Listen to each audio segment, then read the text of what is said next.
What if I told you that inside your brain lies a switch, a scientifically proven pathway that can ignite unstoppable motivation and ironclad self-discipline? Neuroscience reveals that your ability to push through challenges, build lasting habits, and achieve peak performance is not just about willpower. It's about rewiring your brain for success. In this powerful talk, I'll guide you step by step into understanding the science behind motivation, transforming obstacles into growth, and tapping into your highest potential. This isn't hype, it's brain science, the brain's motivation circuit. When we think about motivation, most of us imagine it as this mysterious spark that some people seem to have and others don't. You look at athletes, entrepreneurs, or artists who accomplish extraordinary things, and it feels like they were born with some magical drive the rest of us just didn't inherit. But here's the truth. Motivation isn't magic, and it isn't reserved for a lucky few. It's biology. It's your brain at work. And the good news is, once you understand how your brain's motivation circuit operates, you can learn to switch it on, strengthen it, and keep it alive, even on the days when you feel like giving up. At the center of this motivation system is a powerful chemical messenger. You've probably heard of dopamine. Dopamine is often called the feel-good neurotransmitter, but I like to call it the fuel neurotransmitter, because every time you achieve something, even something small, dopamine is released and your brain says, yes, that felt good. Let's do more of that. This is your brain's reward system. It's the circuit that lights up when you finish a workout, cross an item off your to-do list, or even when you imagine the future reward of a goal you're chasing. But here's where most people get it wrong. They wait for motivation to strike before they take action. Neuroscience tells us it works the other way around. Action comes first, then the dopamine is released, then the motivation follows. You don't wait to feel motivated to go for that run. You start jogging, and the very act of moving begins to release the chemistry that motivates you to keep going. It's not about sitting around waiting for inspiration. It's about creating it by taking that first step. Think about the prefrontal cortex, the part of your brain right behind your forehead. This region is like the CEO of motivation. It helps you plan, set goals, and most importantly, remember why those goals matter. But the prefrontal cortex needs dopamine to stay engaged. Without dopamine, it's like a CEO trying to run a company with no energy, no fuel, and no direction. The system breaks down. That's why celebrating small wins is so powerful. Each small achievement gives your prefrontal cortex the dopamine boost it needs to keep pushing you forward toward bigger goals. Now, let me give you a simple example. Imagine you've set a goal to write a book. If you sit there staring at the whole project, it feels overwhelming. Your brain resists because it's looking at the mountain instead of the first step. But if you tell yourself, I'm just going to write one paragraph, and then you actually do it, dopamine is released. Suddenly, that small win makes you feel good, and your brain wants more. Tomorrow, you write a page.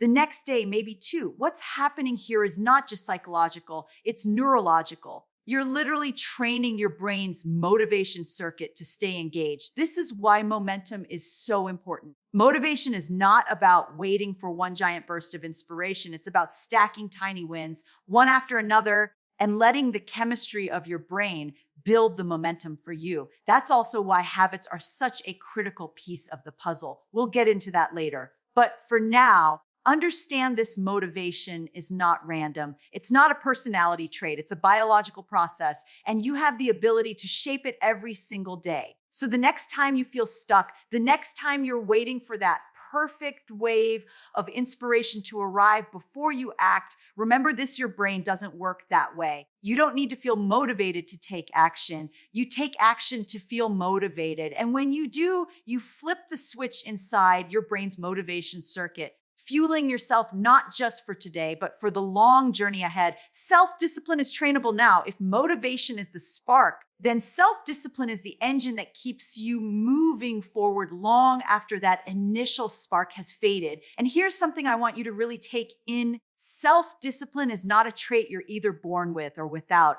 It's not a fixed quality. It is a skill. And more than that, It's a muscle in the brain, one that can be strengthened through deliberate practice, just like lifting weights strengthens your biceps. When you think about discipline, what's really happening inside the brain? Again, the prefrontal cortex is key. This part of the brain is responsible for decision making, focus, and long-term planning. It's the region that says, yes, I know staying up late to binge another show sounds fun, but my bigger goal is to wake up early, study, and build the future I want.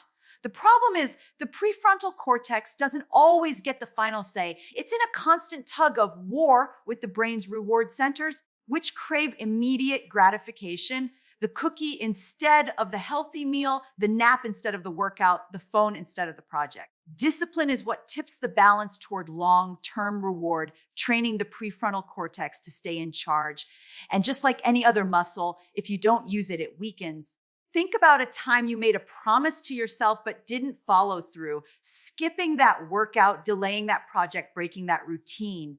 In the moment, it might feel small, even harmless, but neurologically, you've just made it easier for your brain to choose the path of least resistance next time. Conversely, every time you follow through, even in the tiniest way, you are reinforcing those neural pathways that say, I can trust myself to do what I said I'd do. That's the essence of discipline. It's not just willpower in the moment. It's the cumulative effect of hundreds of small choices that reshape the brain over time. Now, let's make this practical. Imagine you set the goal of meditating for 20 minutes every day. That sounds admirable, but if you've never meditated before, your brain might rebel. It feels like too much, too soon. And the first time you miss a day, you'll probably tell yourself, see, I'm not disciplined. I can't do this.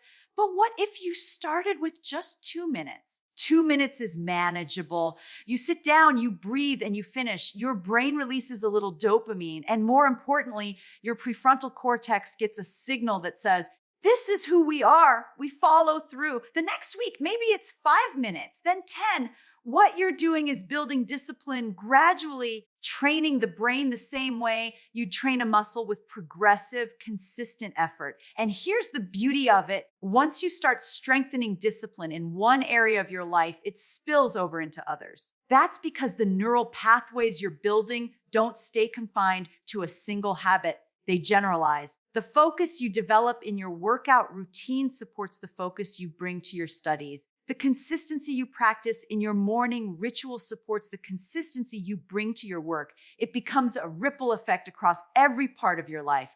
Of course, discipline doesn't mean perfection. In fact, expecting perfection is the fastest way to sabotage it. Neuroscience shows us that what matters most is consistency, not flawless execution. If you miss a day, if you fall short, the key is not to spiral into guilt or self-criticism, because that activates stress circuits that pull you further away from your goals. Instead, the most disciplined people have trained their brains to recover quickly. They reset, they recommit, they step right back into the practice without hesitation. That ability to get back on track is itself a form of discipline. And it's just as important as staying on track in the first place. So when you hear the word discipline, I want you to stop thinking of it as punishment or restriction.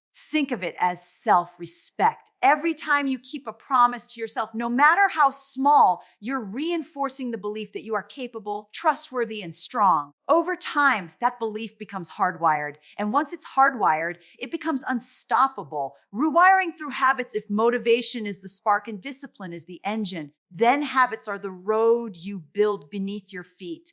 They are the structures that carry you forward even on the days when you don't feel like moving at all. And here's the incredible truth neuroscience shows us: every single habit you repeat, good or bad, is literally reshaping the wiring of your brain. You are sculpting your future self with the choices you make today.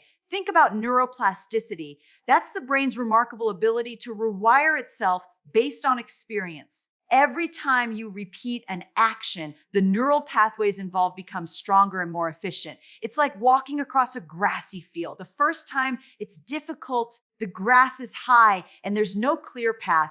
But the more you walk that same route, the easier it becomes. Eventually, You've carved out a smooth trail that you can follow without even thinking about it. That's exactly how habits work in the brain. What starts as effort and intention becomes automatic over time. Now, this is why habits are so powerful when it comes to motivation and discipline. Because let's be honest, motivation fluctuates. Some days you'll feel energized, other days not at all. Discipline is stronger, but even discipline requires effort. And effort can wear down if you don't manage it carefully. Habits, though, bypass both. Once established, they run on autopilot, saving your brain energy and freeing your willpower for the bigger challenges ahead. Here's the important part: your brain doesn't care whether a habit is helpful or harmful. It will happily reinforce the late night snacking habit the same way it reinforces the morning run habit.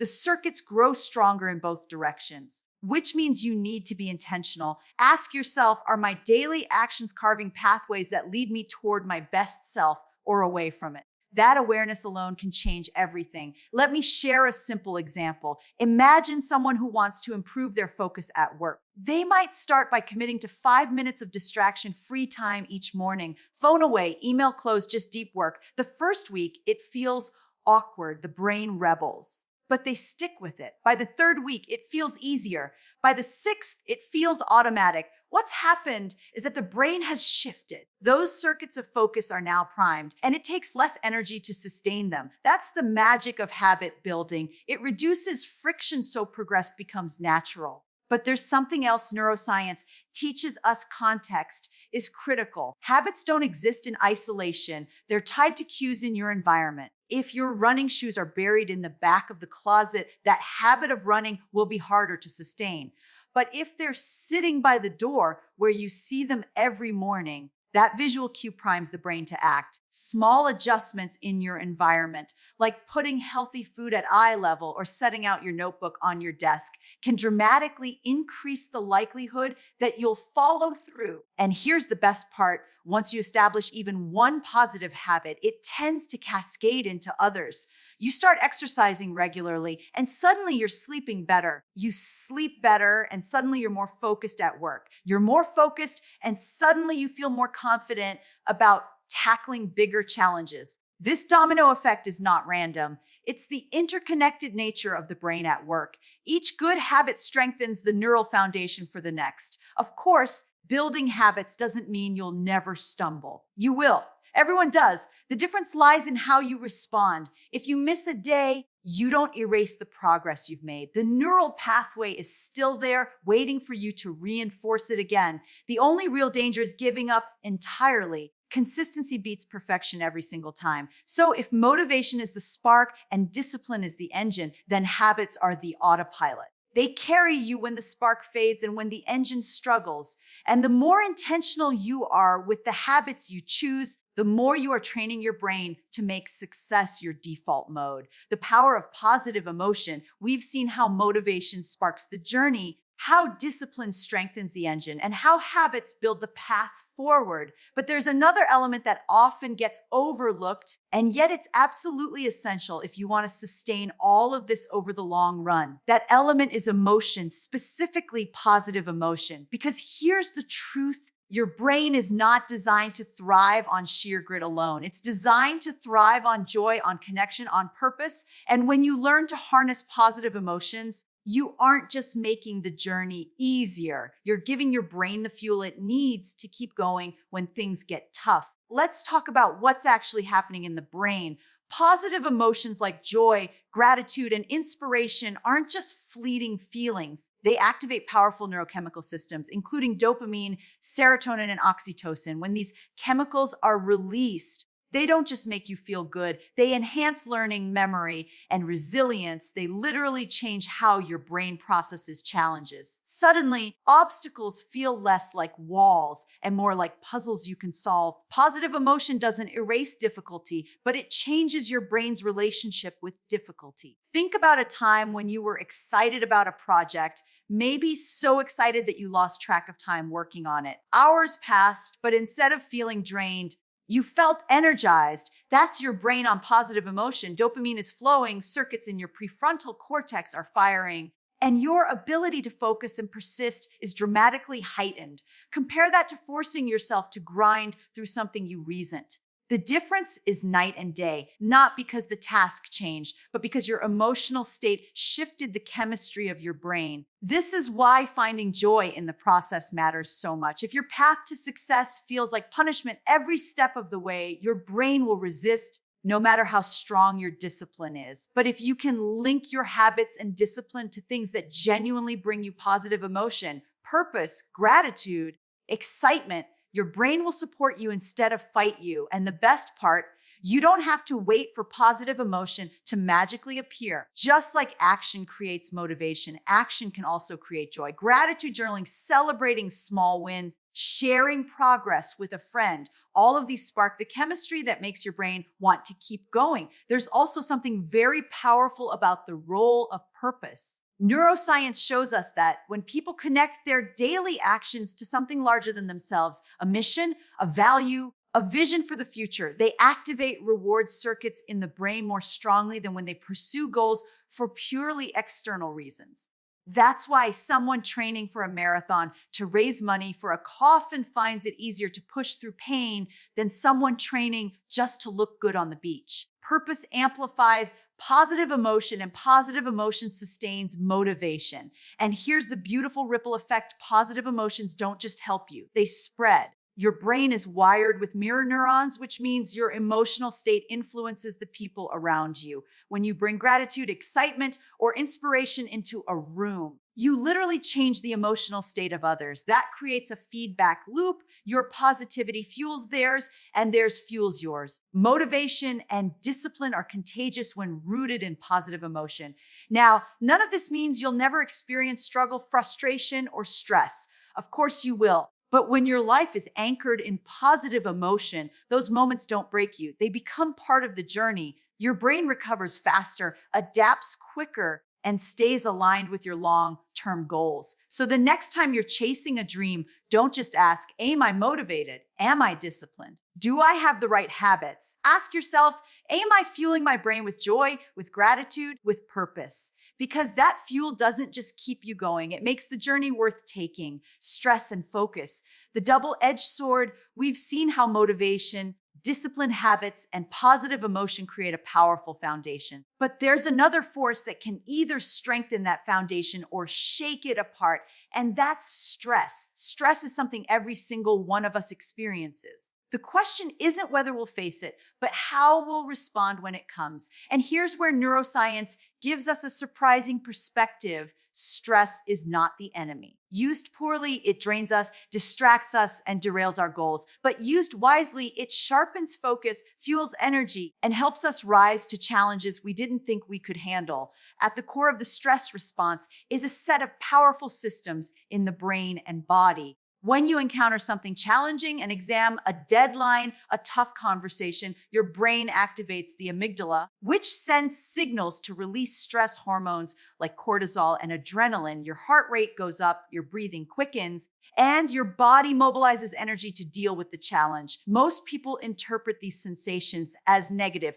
I'm anxious, I'm nervous, I can't handle this. But here's the shift. Those same physiological responses can be reframed as your body preparing you for peak performance. That elevated heart rate is pumping oxygen to your brain. That burst of cortisol is sharpening your focus. Stress in the right mindset is not weakness, it's readiness. Think about athletes before a competition. They feel stress, of course they do, but they've trained themselves to see it as excitement, as fuel. Their brain and body are primed, not paralyzed. And the science backs this up. Studies show that when people view stress as a challenge rather than a threat, their performance improves, their health outcomes are better, and their resilience grows. The biology of stress doesn't change, but the story you tell yourself about stress changes how your brain processes it. Now, this doesn't mean we should glorify stress or push ourselves into burnout. Chronic, unmanaged stress is toxic to the brain, especially to the hippocampus, which is critical for memory and learning. Too much cortisol for too long actually shrinks connections in that area. So the goal isn't to eliminate stress, and it isn't to drown in it. It's to learn how to regulate it, how to channel it, and how to recover from it. One of the most powerful ways to do this is through breath. It sounds almost too simple, but controlled breathing directly influences the nervous system, signaling the brain that you are safe and shifting you out of fight or flight. Just a few slow, deep breaths can lower cortisol and restore clarity. Movement is another. Exercise doesn't just burn off stress hormones. It floods the brain with endorphins and boosts growth factors that help repair and strengthen neural connections. And then there's mindset practices like mindfulness or reframing that allow you to step back, observe stress without judgment, and choose how to respond rather than being swept away by it. There's something else that often gets overlooked: recovery. The brain isn't built to run at high intensity 24/7. It needs cycles of rest. Sleep, downtime, even moments of play, they're not luxuries. They're essential processes that allow your brain to consolidate memories, reset neurotransmitters, and prepare for the next challenge. Without recovery, discipline turns into rigidity, habits turn into exhaustion, and even positive emotions get harder to access. Stress managed well, on the other hand, can become a training ground for resilience. So here's the real invitation. Don't see stress as a signal to stop. See it as the signal to grow. Stress is your brain and body saying, this matters. Pay attention. Step up. When you learn to harness it, when you reframe it, regulate it, and recover from it, you transform stress from a barrier into a catalyst. Unlocking peak performance, we've explored how motivation sparks action, how discipline strengthens your resolve, how habits shape your path, how positive emotions fuel your journey, and how stress, when managed well, can sharpen your focus. Now we arrive at the ultimate question. How do all of these elements come together to unlock your highest potential? The answer lies in what scientists call the flow state, that remarkable condition where your mind and body sync up, time seems to slow down, and you perform at a level that feels effortless yet extraordinary. Flow isn't some mystical experience reserved for elite athletes or artists. It's a neurobiological reality that each of us can access when motivation, discipline, habits, emotion, and focus align. In this state, your prefrontal cortex, the part of your brain that usually manages self-criticism and second-guessing, actually quiets down. That inner voice that says, you're not good enough, or you can't do this, steps aside. Meanwhile, dopamine floods your system, sharpening attention and making challenges feel rewarding. The brain's networks synchronize, and suddenly you're no longer fighting yourself. You're simply doing. Think back to a time when you were so absorbed in a task that you lost track of hours. Maybe you were solving a problem, painting, playing music, or even having a deep conversation. That's flow. And in that state, you weren't just more productive, you were more alive. Flow is the natural outcome of aligning everything we've been talking about. Motivation gets you started. Discipline carries you through resistance. Habits create structure. Positive emotions provide fuel. Stress keeps you sharp. And when they all work together, the door to flow opens. So how do you step into it more often? The brain thrives on challenge that is just beyond your comfort zone. Not so easy that it bores you. Not so hard that it overwhelms you. That sweet spot where your skills are stretched but not broken is the entry point. This is why growth feels uncomfortable. It's supposed to. That discomfort is your brain preparing for flow. Another key is presence. Flow requires attention anchored in the now. If your mind is wandering to the past or worrying about the future, the door closes. That's where practices like mindfulness or even something as simple as intentional breathing help. They train the brain to return to the present, which is where flow lives. And here's the powerful thing: the more often you experience flow, the more your brain learns how to return to it. Neural pathways strengthen, making it easier to drop into that state again. This is why some people seem to have found their zone in life. It's not luck, it's practice. They've trained their brain to access flow through consistent alignment of motivation, discipline, habits, emotion, and focus. But flow isn't just about performance. It's about fulfillment. When you're in flow, you're not chasing external rewards. You are immersed in the joy of the process itself. That joy rewires the brain in ways that last. It deepens learning, strengthens resilience, and builds confidence. And most importantly, it reminds you that you are capable of so much more than you often give yourself credit for. So imagine this: a life where you wake up fueled by purpose, take small actions that compound into big results, approach challenges with resilience, and regularly step into moments of deep focus and joy. that life isn't out of reach. It's not reserved for the lucky or the gifted. It's available to anyone who is willing to understand their brain and train it with intention. You already have everything you need: the spark of motivation, the strength of discipline, the structure of habits, the energy of positive emotion, the resilience to channel stress, and the capacity to enter flow. They are all within you, waiting to be activated, waiting to be practiced, waiting to be lived. Outro of this video: what if the secret to unstoppable motivation and unshakable self-discipline isn't about willpower, but about how your brain is wired? Imagine being able to flip a switch in your mind that fuels focus, builds resilience, and makes success feel natural instead of forced. Neuroscience proves this is possible. You can literally rewire your brain to crave progress, embrace challenge, and achieve more than you ever thought possible. This isn't theory, it's science. And once you understand it, discipline stops feeling like a battle and starts becoming your greatest power.